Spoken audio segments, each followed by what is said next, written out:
गिबियावनो आंनि फेसबुक नायगिरि नोंथांनिसिम खुलुमनाय जासिहरबाय।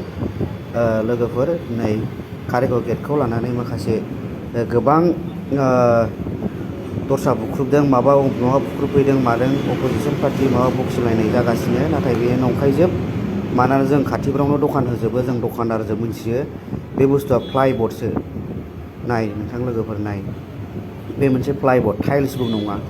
आरो बेखौ सोरबा देखादोंबाबो बे साइडआव देख्लानाय थानांगोन बा गुगानायबो नुगौमोन, नाथाय गुगानायबो गैया, देख्लानायबो गैया।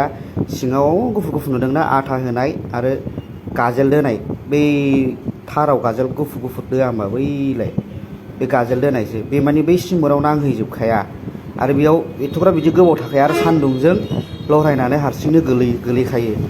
ओंखायनो बेबो हारसिंनो बे बुस्थुआ टाइट जायैलाय हारसिंनो गोलैनानै खुग्लुबनानै थादोंमोन। दा बेखौ थिखोनानै दोनबाय। दा बेखौनो देख्लादों मादों होननानै फेसबुकआव बानसावनाया बे नंखाय। लोगोफोर बे गासिबो